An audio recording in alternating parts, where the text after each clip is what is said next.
ご飯食べに来たんですけど、間違って30分くらい早く着いちゃったので、ここがナショナルギャラリーがすぐ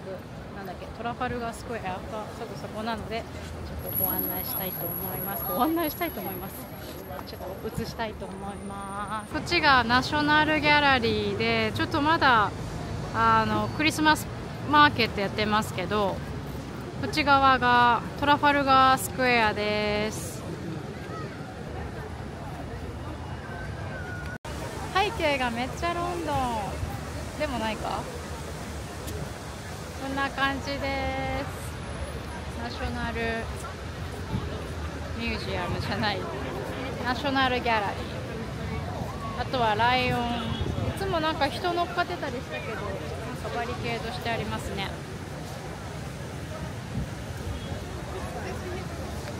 ナショナルギャラリーを背中にすると、あっち側に見えるかな、ビッグベンが見えます。ちょっとズームできるかな。あれです。ミシュラン一つ星を獲得したというパスタ屋さんに行きました。私たちが行ったお店はカウンターだけなんですけども、友達がまだ来ないので、みんなが調理するところを見ながらゆっくり待っています。ようやく来て2人でお酒飲みながら前菜食べて、美味しいパスタを食べました。今ロンドンで初めて針と指圧、なんか最近もちょっと体がガチガチで、寝る時もなんか気持ちが悪かったので来たんですけど、すっごい気持ちよくて今日はゆっくり寝れそうです。バイ。年末の疲れを癒して家に帰ります。25日や26日のボクシングデーはこんな風に人が本当にロンドンから消えます。いつもすれ違うのが大変なくらいいっぱいいる通りなんですけども、もうこの地球に残った人類一人みたいな気持ちで歩けます。なんでかっていうと、こうやって駅も閉まってしまうからです。コベントガーデンの近くに行くと観光の人たちがちょろちょろ来ていました。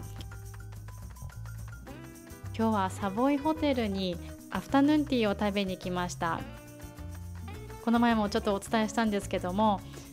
イギリスもヨーロッパもちょっとまだ1月の中旬頭くらいまではクリスマスのデコレーションがそのままつけてあるので、日本人の私としてはちょっとまだ慣れません。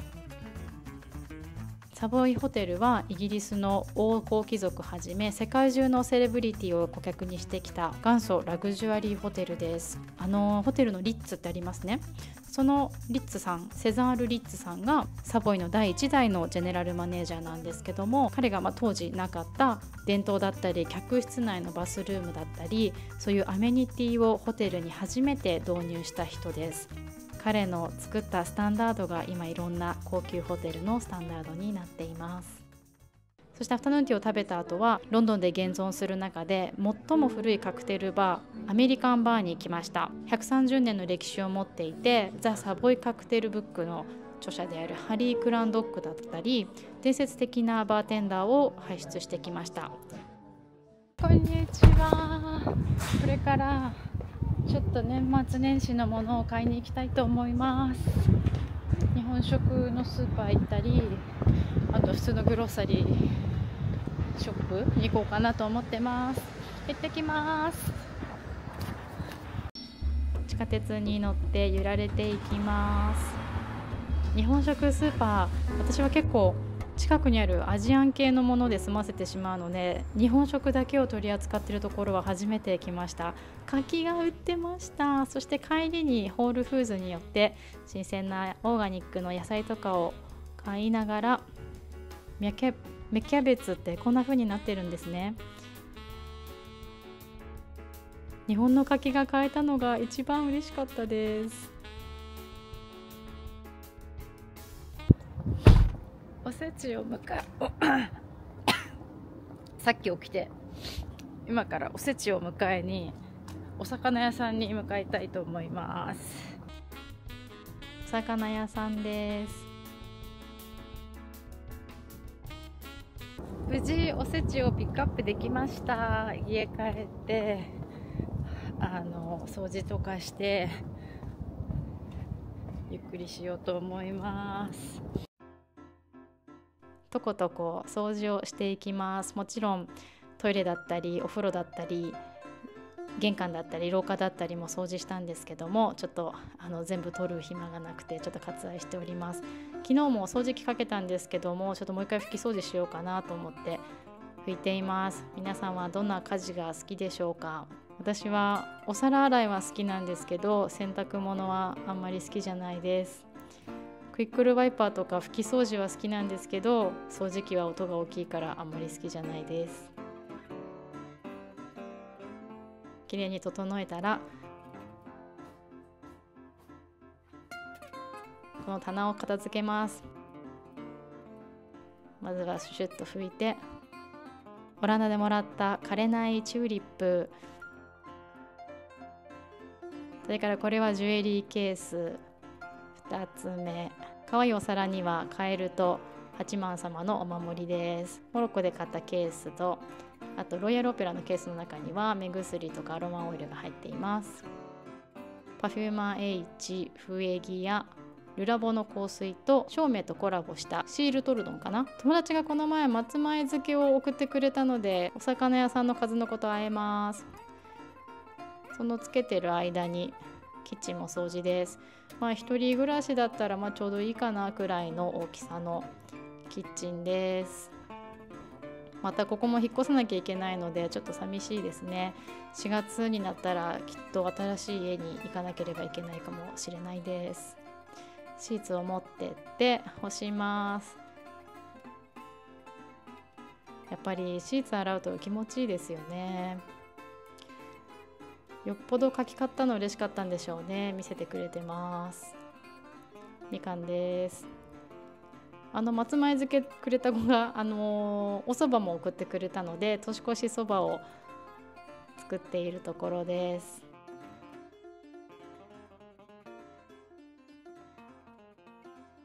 美味しそう。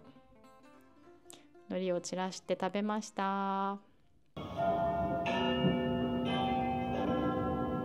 いよいよカウントダウンが始まりました。でもカウントダウン中にももう花火の音がすごくしていました。日本の花火みたいにどっかで今日花火なんだねくらいの音かなと思ったら、いろんなところで一斉に上がる花火だったので、なんかもう轟音みたいな音があって、家の近所もこんなになってましたね。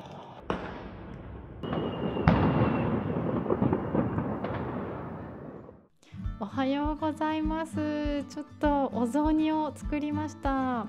私は関東の人間なんですけども、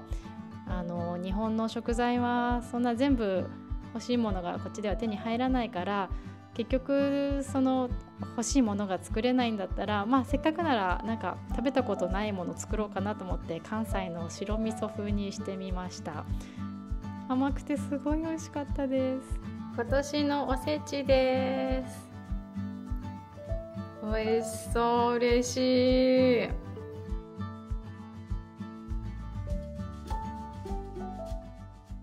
皆さんこんにちは。2024年が始まりましたね。